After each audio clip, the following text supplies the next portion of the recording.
Hi hello friends, welcome back to my channel. Friends, ನೀವು ನೋಡ್ತಾ ಇದ್ರೆ all in one tips channel. Friends, ಇವತ್ತಿನ ವಿಡಿಯೋದಲ್ಲಿ ಕೆಲವೊಂದು ಯೂಸ್ಫುಲ್ ಟಿಪ್ಸ್ಗಳನ್ನು ತಿಳಿಸ್ತಾ ಇದ್ದೀನಿ. ಈ ಎಲ್ಲ ಟಿಪ್ಸ್ಗಳು ಗೊತ್ತಿಲ್ಲದೆ ನೀವು ತುಂಬ ಟೈಮ್ ಹಾಗೂ ಹಣನ ವೇಸ್ಟ್ ಮಾಡಿರ್ತೀರಾ.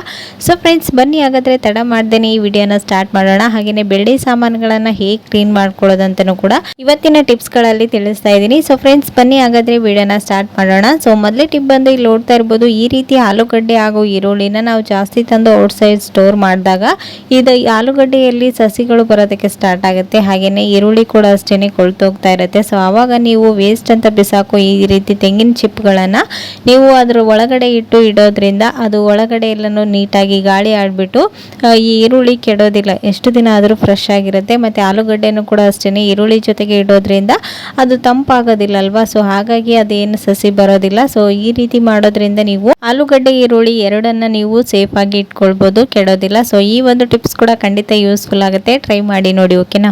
ಸೊ ನೆಕ್ಸ್ಟ್ ಟಿಪ್ ಬಂದು ಇಲ್ಲಿ ನೋಡ್ತಾ ಇರ್ಬೋದು, ಈ ರೀತಿ ಗುಡ್ ನೈಟ್ ಕಾಯಿಲ್ಗಳನ್ನು ಇಡಬೇಕಂದ್ರೆ ಸ್ಟ್ಯಾಂಡ್ ಬೇಕಾಗುತ್ತೆ. ಸೊ ಒಂದು ವೇಳೆ ಸ್ಟ್ಯಾಂಡ್ ಇಲ್ಲ ಅಂತಂದರೆ ನೀವು ಹೀಗೂ ಕೂಡ ಇಡ್ಬೋದು. ಹಾಗೆಯೇ ಇದು ಅರ್ಧಕ್ಕೆ ನಿಲ್ಬೇಕಂತಂದರೆ ನೈಟ್ ಟೈಮಲ್ಲಿ ಇದನ್ನು ಯಾರು ಕಾಯ್ಕೊಂಡು ಕೊಡೋದಕ್ಕಂತೂ ಆಗೋದಿಲ್ಲ. ಸೊ ಈ ಒಂದು ಟಿಪ್ಸ್ನ ಟ್ರೈ ಮಾಡೋದ್ರಿಂದ ನಿಮ್ಗೆ ಎಷ್ಟು ಬೇಕೋ ಅಷ್ಟೇ ನೀವು ಗುಡ್ ನೈಟ್ ಕಾಯಿಲನ್ನು ಯೂಸ್ ಮಾಡ್ಬೋದು. ಅದು ಹೇಗಂತೇಳಿ ತೋರಿಸ್ತಾ ಇದ್ದೀನಿ. ಇಲ್ಲಿ ನೋಡ್ತಾ ಇದ್ರೆ ಒಂದು ಇನ್ಸ್ಟೆಂಟ್ ಸ್ಟ್ಯಾಂಡ್ ಮಾಡ್ಕೊಳ್ಬೇಕಂದ್ರೆ ಈ ರೀತಿ ಗ್ಲಾಸ್ಗಳನ್ನು ನೀವು ಡೌನ್ ಮಾಡಿ ಇಟ್ಟು ಅದ್ರ ಮೇಲ್ಗಡೆ ಇಟ್ಕೊಳ್ಬೋದು. ನಿಮ್ಗೆ ಎಲ್ಲಿಗೆ ಸ್ಟಾಪ್ ಆಗಬೇಕಲ್ವಾ ಅದ್ರ ಮೇಲ್ಗಡೆ ಒಂದು ಜಸ್ಟ್ ಈ ರೀತಿ ಕಾಯಿನನ್ನು ಇಟ್ಬಿಟ್ರೆ ಅದು ನಿಮ್ಗೆ ಎಲ್ಲಿಗೆ ಬೇಕಾಗುತ್ತೆ ಆ ರೌಂಡ್ ಅಷ್ಟೇ ಸುಡುತ್ತೆ. ಆ ಕಾಯಿನ್ ಇದ್ದಲ್ಲಿಗೆ ಬಂದು ಅದು ಬೆಂಕಿ ಎಲ್ಲನೂ ಹೋಗ್ಬಿಡುತ್ತೆ. ಆವಾಗ ಅಲ್ಲಿಗೇನೆ ಅದು ಸ್ಟಾಪ್ ಆಗುತ್ತೆ ಸುಡೋದು. ಸೊ ಈ ಒಂದು ಟಿಪ್ಸ್ ಕೂಡ ಖಂಡಿತ ಯೂಸ್ಫುಲ್ ಆಗುತ್ತೆ, ಟ್ರೈ ಮಾಡಿ ನೋಡಿ, ಓಕೆನಾ.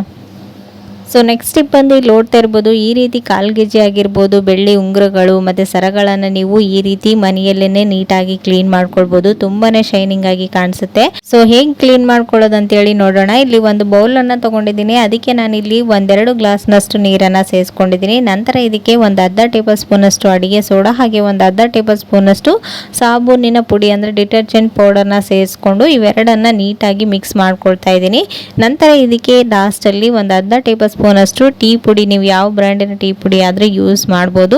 ಈ ಮೂರನ್ನು ಹಾಕಿ ನೀಟಾಗಿ ಒಂದ್ಸರಿ ಮಿಕ್ಸ್ ಮಾಡಿ ಇದನ್ನು ಕುದಿಯೋದಕ್ಕೆ ಇಡಬೇಕು. ನೀರು ಕುದಿಯೋದಕ್ಕೆ ಸ್ಟಾರ್ಟ್ ಆದ ತಕ್ಷಣ ಇದರಲ್ಲಿ ನಾವು ಬೆಳ್ಳಿ ವಸ್ತುಗಳನ್ನು ಹಾಕಿ ನೀಟಾಗಿ ಕುದಿಸ್ಕೊಳ್ಬೇಕು. ಇದು ಒಂದು 5 ನಿಮಿಷ 10 ನಿಮಿಷದವರೆಗೂ ನೀವು ಸಾಮಾನುಗಳು ಎಷ್ಟು ಹಾಕಿರ್ತೀರ ಅದ್ರ ಮೇಲೆ ಡಿಪೆಂಡ್ಸ್ ಆಗುತ್ತೆ.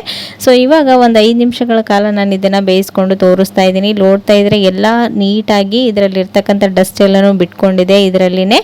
ಸೊ ಇವಾಗ ಇದನ್ನು ಔಟ್ಸೈಡ್ ತೆಗೆದುಕೊಂಡು ಒಂದು ಟೂತ್ ಬ್ರಷ್ನ ಸಹಾಯದಿಂದ ಇದನ್ನು ನೀಟಾಗಿ ಉಜ್ಜಿ ತಗೊಳ್ಬೇಕು. ಇದರಲ್ಲಿನೇ ಡಿಟರ್ಜೆಂಟ್ ಪೌಡರ್ ಎಲ್ಲನೂ ಹಾಕಿರೋದ್ರಿಂದ ಜಸ್ಟ್ ಈ ರೀತಿ ನೀವು ಟೂತ್ ಬ್ರಷಿಂದ ಬ್ರಷ್ ಮಾಡೋದ್ರಿಂದ ಇದು ನೀಟಾಗಿ ಕ್ಲೀನ್ ಆಗುತ್ತೆ. ಸೊ ನೋಡ್ತಾ ಇರ್ಬೋದು, ಕಲರ್ ಕೂಡ ಮೊದಲಿದ್ದಕ್ಕೂ ಇವಾಗೂ ಡಿಫ್ರೆನ್ಸ್ ಗೊತ್ತಾಗ್ತಾ ಇದೆ. ಸೊ ಇವಾಗ ಈ ರೀತಿ ಬ್ರಷ್ ಮಾಡಿದ ನಂತರ ಇದನ್ನ ಒಂದ್ಸರಿ ನೀರಲ್ಲಿ ಕ್ಲೀನಾಗಿ ವಾಶ್ ಮಾಡ್ಕೊಂಡು ಬಂದು ತೋರಿಸ್ತಾ ಇದ್ದೀನಿ. ಸೊ ನೋಡ್ತಾ ಇರ್ಬೋದು, ನಾನು ಒಂದನ್ನು ಮಾತ್ರ ಕ್ಲೀನ್ ಮಾಡಿದ್ದೀನಿ, ಇನ್ನೊಂದು ಕಾಲ್ಗೆಜ್ಜೆನ ನಾನು ಇಲ್ಲಿ ಕ್ಲೀನ್ ಮಾಡಿಲ್ಲ. ಎರಡಕ್ಕೂ ಡಿಫ್ರೆನ್ಸ್ ಗೊತ್ತಾಗ್ತಾ ಇರ್ಬೋದು ನಿಮಗೆ. ಈ ರೀತಿ ನೀವು ಮನೆಯಲ್ಲಿನೇ ನೀಟಾಗಿ ಕ್ಲೀನ್ ಮಾಡ್ಕೊಳ್ಬೋದು ಬೆಳ್ಳಿ ವಸ್ತುಗಳನ್ನು, ಓಕೆನಾ. ಸೊ ಇದರಿಂದ ನೀವು ಮನಿ ಕೂಡ ಸೇವ್ ಮಾಡ್ಬೋದು. ಸೊ ನೋಡ್ತಾ ಇರ್ಬೋದು ಫೈನಲಿ ಎಷ್ಟು ನೀಟಾಗಿ ಕ್ಲೀನ್ ಆಗಿದೆ ಅಂತ. ಸೊ ಈ ಒಂದು ಟಿಪ್ಸ್ನ ಟ್ರೈ ಮಾಡಿ ನೋಡಿ, ಖಂಡಿತ ಯೂಸ್ಫುಲ್ ಆಗುತ್ತೆ, ಓಕೆನಾ. ಸೊ ನೆಕ್ಸ್ಟ್ ಟಿಪ್ ಬಂದು ನೋಡ್ತಾ ಇರ್ಬೋದು, ಈ ರೀತಿ ಲೆದರ್ ಬೆಲ್ಟ್ಗಳನ್ನು ನಾವು ಕ್ಯಾರಿ ಮಾಡಬೇಕಂದ್ರೆ ಬ್ಯಾಗಲ್ಲಿ ಆಗಿರ್ಬೋದು ಅಥವಾ ಮನೆಯಲ್ಲಿ ಎಲ್ಲಾದರೂ ಇಡಬೇಕಂತಂದರೆ 1-2-3 ಇದ್ರೆ ಹೀಗೆ ಇಟ್ಬಿಟ್ರೆ ಅದು ಕಟ್ ಆಗ್ತಾ ಇರುತ್ತೆ ಸೆಂಟ್ರಲ್ಲಿ. ಸೊ ಆ ರೀತಿ ಮಾಡ್ದೇನೆ ಇದಕ್ಕೆ ಯಾವುದೇ ಒಂದು ರಬ್ಬರ್ ಬ್ಯಾಂಡನ್ನು ಕೂಡ ಹಾಕ್ತೇನೆ. ನೀವು ಯಾವ ರೀತಿ ಇಟ್ಕೊಳ್ಳೋದು ಸೇಫ್ ಆಗಿ ಅಂತ ತೋರಿಸ್ತಾ ಇದ್ದೀನಿ.